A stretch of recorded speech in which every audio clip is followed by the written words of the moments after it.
Hello and welcome back to my channel, everybody.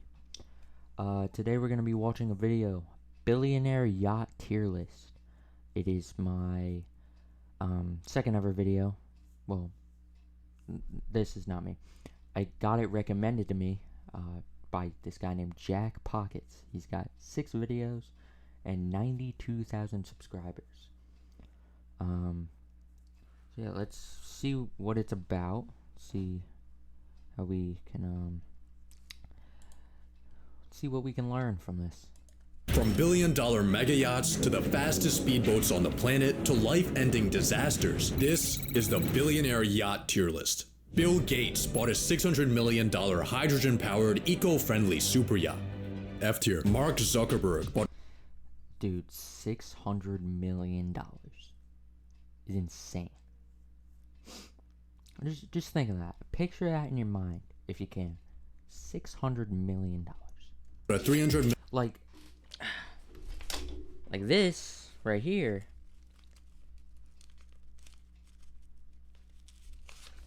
This is $100 right here. Now think of that in millions times 600. million mega yacht named Launchpad for his 40th birthday. But the 4-story, 387-foot boat with a 50-person crew wasn't enough for Zuck. So he bought a $30 million super yacht named Wingman just to carry around his toys. Maintenance and crew salaries for the ships add up to $30 million a year, but that's no concern for the Zuck since he makes that in 3 hours. Mark Zuckerberg is my dream man. Despite only making 120 grand a year, Vladimir Putin has been linked to a variety of yachts, one of them being the 270-foot Graceful, which has ultra-luxury cabins, $34,000 designer beds, marble bathrooms with gold-plated fixtures, and a swimming pool that transforms into a dance floor. But I don't get the point of swimming pools on yachts. Like, just go in the ocean at that point. Oh, well, salt. in February 2022, in the middle of a repair, the yacht abruptly left a German shipyard at night. The reason for the bizarre escape was given 2 weeks later, when Putin invaded Ukraine and retaliatory sanctions were placed on Russian assets. We're joining with European allies to find and seize their yachts. We're coming for you, ill-begotten gains. While Graceful managed to duck seizure, Putin's $700 million yacht wasn't so lucky. 700 million? I don't even know how to pronounce that. Talking about ill-begotten gains with Nancy Pelosi right behind you is crazy work. I'd say Putin gets a B tier. And only one man could deliver a ride like this. The one, the only. How you doing, man? How you doing? What's up? You do not do small, do you? In 2004, Diddy was partying on his $6.3 million yacht when it was raided by police. According to a party attender, Puffy just freaked. He's always P. Diddy flees yacht after drug raid. Puffy just freaked. He's always worried that people are out to get him because of his fame, so he just ran for it. I'll tell you one thing, I do not want to have a P. Diddy party on a yacht. I don't want to go to a P. Diddy party at all. always worried that people are out to get him because of his fame, so he just ran for it. But it turned out the raid was an accident. The police had mistook the boat guest. The rapper grabbed his fur coat and sprinted through the streets of the Spanish Isle of Ibiza after 20 guards mistook his boat guests for a crew of thugs and burst into his party as a part of the drugs purge. For a crew of thugs, and when they realized their mistake, they were most apologetic. Why they didn't find it suspicious that Diddy turned into Usain Bolt the second they showed up, I guess we'll never know. But it was a very costly oversight. As Diddy's empire expanded, his yachts got better and better. By 2022, he was a billionaire, allowing him to charter the $1 million per week super yacht named Victorious. And in December of 2022, Diddy made the most of this family-friendly yacht by bringing his 24-year-old son on board, which turned out to be a terrible mistake. According to a lawsuit filed by a former stewardess, Diddy had the yacht swarming with celebrities and delirious women, some of which had passed out on the floor after a few shots of Diddy juice, and it was in the ship's Diddy juice? What do you mean by that? movie theater where the stewardess alleges she was diddled by Diddy's son. The apple doesn't fall far from the tree. Snapchat co-founder Evan Spiegel bought a $200 million yacht when he was in his early 20s that he rides around with his supermodel wife. I pray that he hits an iceberg. In 1988, Donald Trump spent $30 million on a super yacht originally owned by a Saudi arms dealer and renamed it to the Trump Princess. The yacht is covered in gold and onyx and features an outdoor pool protected by bulletproof glass. And in case you still somehow get crook scoped, it's got an onboard hospital. But the Trump Princess wasn't cutting it for the Donald. So in the early 90s, he began working on the Trump Princess 2, which would have been the biggest yacht ever made. Trump in a slump. Worried banks are pressing him on $2 billion debt. Jeez. But after running into financial difficulties, he abandoned both of his ships, calling off the Princess 2 and selling the Princess 1 to a Saudi prince. Despite no longer being a member, Trump still gets love from the yachting community, thanks to tax breaks. For helping out everyday super yacht owners, Trump gets an A tier. Queen Elizabeth's yacht was cursed. I name the ship Britannia. I wish success to her and to all who sail in her. When Britannia was unleashed in 1953, Britain was still facing post-war rationing, so as a symbol of frugality, the Queen broke a bottle of cheap wine, rather than champagne, on the hull of her $100 million Giga yacht. The 412-foot castle featured a garage for storing the Queen's whips, a water slide, and a massive dining table that apparently gave the Queen a secret button that signaled for the food to be cleared in case her guests got too boring. Apart from world tours, the boat was infamously used for royal honeymoons, all 4 of which resulted in divorce. Maybe the Britannia was cursed. Maybe taking your bride onto a floating island with 240 prime-aged men is a mistake. But after going 0 for 4, the royal family landlocked all future honeymoons. Did not pull a LeVar Ball there. 0 for 4. It's crazy. And divorce rates have plummeted. In 1997, the Britannia was decommissioned, and it was one of the only times the Queen cried in public. Britannia's got some decent lore, but it doesn't have one and only god tier status. In 2015, Saudi Crown Prince Mohammed bin Salman threw a massive party on a private island, where him and a few dozen of his Saudi boys flew out 150 women.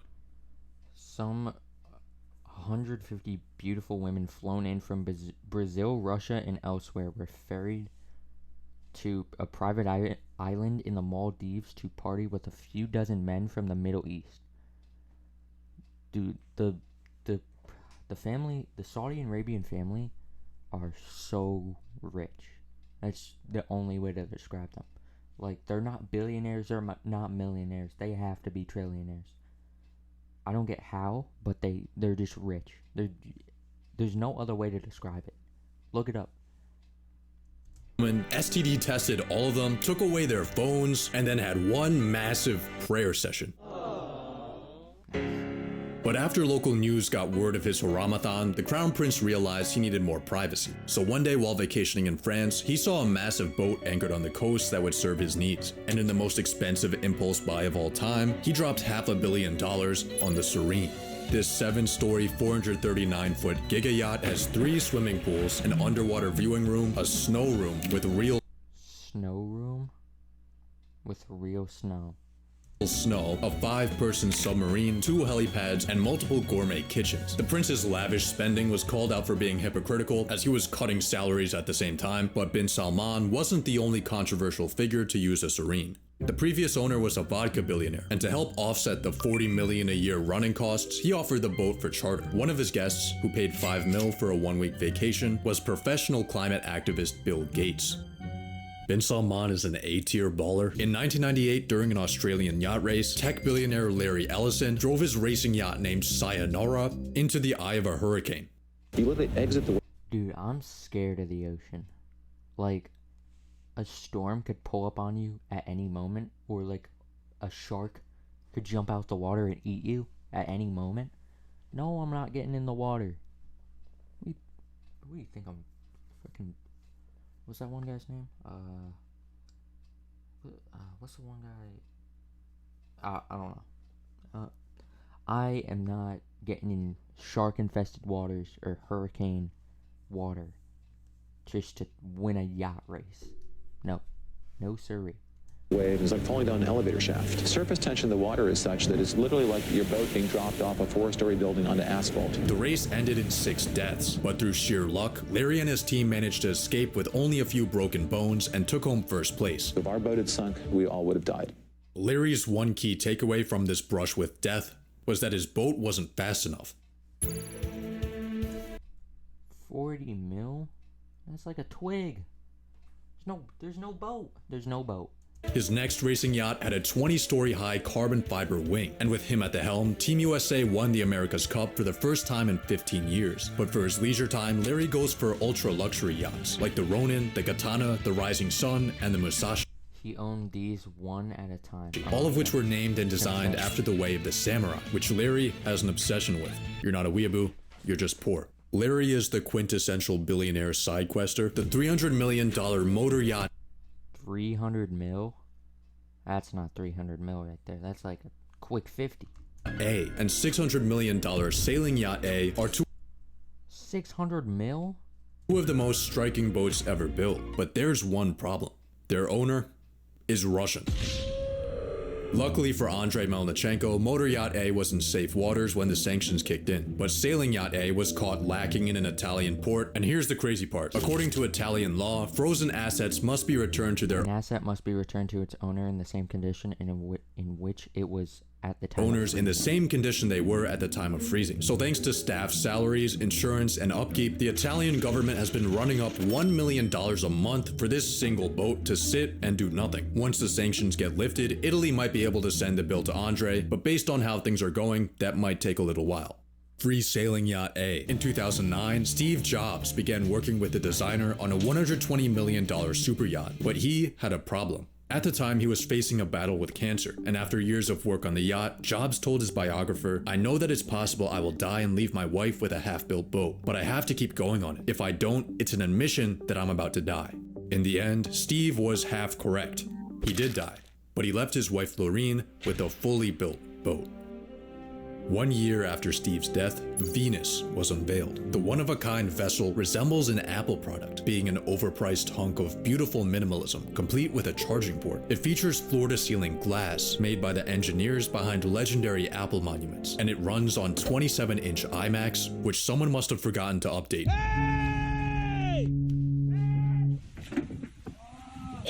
Cool design but C-tier functionality. Gaius Caesar Augustus Germanicus, also known as Caligula, was the third emperor of Rome, and he was a turbo freak.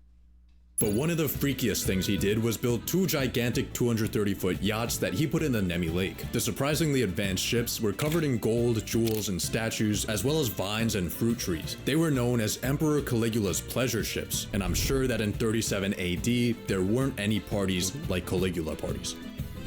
History doesn't repeat itself, but it often rhymes. In August of 2024, tech billionaire Mike Lynch, aka the British Bill Gates, was celebrating a miraculous legal victory where he had avoided a 99.3% British tech titan Mike Lynch had acquitted of fraud in $11 billion deal. chance of life in prison. I had to say goodbye to everything and everyone. I didn't know if I'd ever be coming back. So now it's very strange. You have a new life. To party to his new life, he had invited his friends and family on his massive super yacht named Bayesian. Upon construction, its 237-foot mast was the tallest in the world, only beaten years later by another bald tech billionaire. In the early morning of August 19th, the Bayesian was anchored less than a mile away from shore in Sicily with Mike and his gang on board when an extreme storm hit the area. The Bayesian was anchored at the perfectly wrong spot. After getting hit by a downburst as strong as a tornado, the boat lost power. Within a few minutes, it had flipped on its side and sank to the bottom of the Mediterranean. But did they survive though? A great bathroom begins with an even greater selection of styles, which all begins at Floor & Decor. The exact reasons for this disaster, which experts describe as 1 in a million, are uncertain. In an effort to win mast measuring contests, the Bayesian may have been destabilized from a top-heavy design. Its keel was also retracted when it sank, which would have reduced stability. But the CEO of the company that built the yacht disagrees, saying that the ship was an unsinkable ship. Mr. Costantino said the design was not at fault and that the towing mast, which stood at 237 feet tall, had not created any kind of problem. The ship was unsinkable, he said. I say it, I repeat it. Unsinkable, you say? Ship. Calling any ship unsinkable is insane. especially after it already sank. He blames the crash on failures of the 10-man crew, claiming the boat would have been fine had certain precautions been taken. But regardless of the cause, 7 of the yacht's passengers lost their lives, including Mike and his daughter. 4 of the victims had no water in their lungs, implying they had run out of oxygen in air pockets after the boat had sunk. This was what we thought OceanGate was. F tier for safety concerns, film producer David Geffen spent $500 million on the Rising Sun. The 454-foot luxury yacht was known for housing Geffen's high-profile guests, including presidents, celebrities, tech billionaires, singers, and even professional climate activists. But David's yacht would get him into hot water during the middle of the pandemic. In a now-deleted Instagram post, he shared a picture of his super yacht, saying that he was isolating on it in the Grenadines and hoping all of us poors are staying safe. That's his yacht. He is posting a glamour photo of his yacht. Stay safe, everyone. I'm avoiding the virus on my large yacht in the Caribbean. That's probably the Yeah, I would too. Avoiding a virus on a giant yacht in the Caribbean sounds like a dream right now. hardest flex of all time. I'll kill you. I will kill you. You know I'll kill you. I will kill you. I will kill you. The Lamborghini 63 is the only yacht that comes Lamborghini makes boats now? equipped with seatbelts thanks to its top speed of 63 knots, which is 20 knots faster than the Coast Guard. Its cockpit is ripped straight from a normal Lambo, including its fighter jet start buttons that control its twin V12 engines with 2,000 horsepower each. The first person to get their hands on the $4 million supercar of the sea was UFC champion Conor McGregor. It makes sense to me that the fastest and flashiest yacht on the market is owned by Conor, and a guy that thinks he's Conor. Conor's not a billionaire. I just really like the Lambo. In 1881, J.P. Morgan bought a 185-foot yacht named Corsair. But 9 years later, he needed something better to flex on his rich friends in the New York Yacht Club. So he built the 241-foot Corsair II. But a few years later, after giving it to the military, he got the 304-foot Corsair III. When it was launched in 1898, a journalist asked J.P. how much it would cost to operate such a massive yacht. The king of banking's reply would become one of the most famous lines in history. Sir, if you have to ask that question, you can't afford it. I wonder. That's how you know you're rich. When you can just, like, comment down on the poor. I'm not gonna do that, though. Because that's me. How much it would cost to operate such a massive yacht. Walmart monarch Nancy Walton's $300 million super yacht can't catch a break. In 2023, protesters in Ibiza sprayed it with paint-filled fire extinguishers, then held up a banner saying, "You consume, others suffer." A few months later, another activist group blasted the yacht again in Barcelona. The protesters were calling out the waste of the ultra-wealthy, and the fact that the same billionaires preaching sustainability are the ones most responsible. As super yachts' popularity grows, so is their supersized climate impact. What do they do for the... what? For deep frying the planet, thanks in part to their leisure activities. After both vandalizations, members of the yacht's crew cleaned off the paint.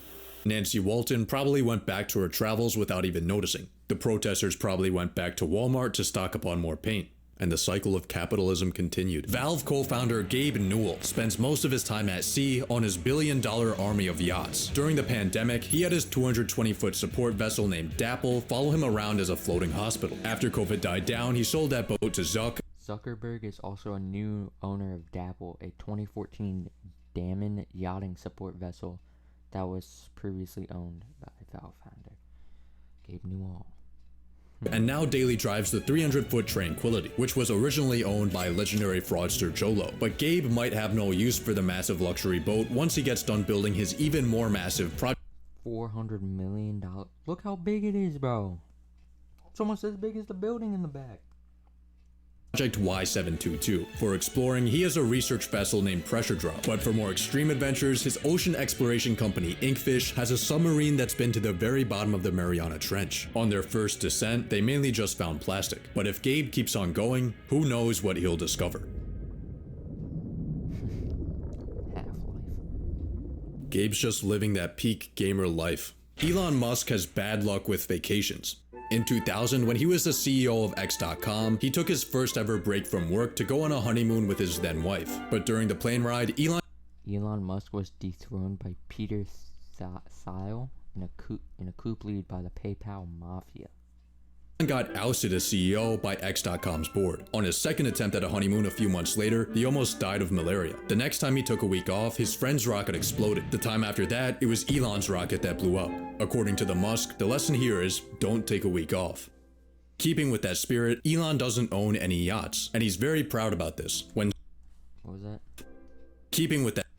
Elon, do you even own a yacht? Nope, I just like working, making products people love, and spending time with my friends and family. Valid statement.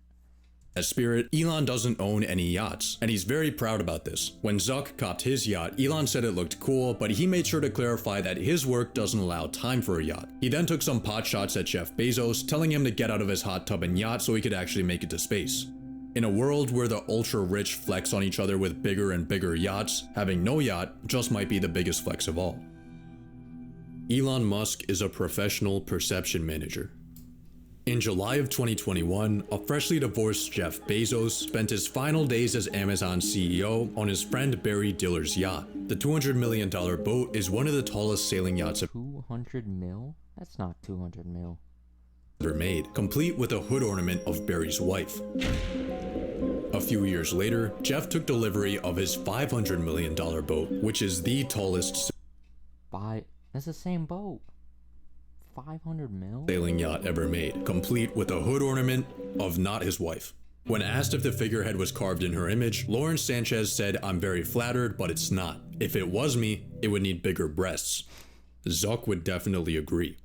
Jeff named his boat Koru, a Maori word for new beginnings, but his floating midlife crisis ran into problems before he even stepped on board. In 2022, Rotterdam announced they would be dismantling a historic bridge to allow Jeff's boat to pass through. But after thousands of outraged locals agreed to throw eggs at the super yacht, the plans were called off, and Koru was quietly towed below the bridge with its mast detached. But criticism still follows Koru and its $100 million support vessel everywhere they go. For God's sake, tax the rich. This guy doesn't know what to do with his money. The amount of capital... Well, I wouldn't know what to do with my money if I had 200 bill as well. I mean, $500 million compared to 200 billion? It's like this big. It's like a fraction. I wouldn't know what to do either. Accumulation at the very, very top is unrivaled in global history. Bezos buys super yacht while Americans sink into poverty. While his employees are literally found dead, he's going to spend $500 million on a stupid mega yacht. Jeff has never officially responded to the haters, but if he did, he would probably just say 2 words.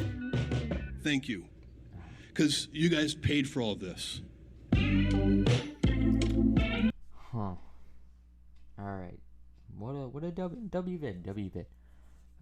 Thank you all for watching. Hope you have a good rest of your day or day off if you had one. And make sure you want to support me at school. You don't, why'd you watch the video? Anyways, keep following your dreams and have a good night.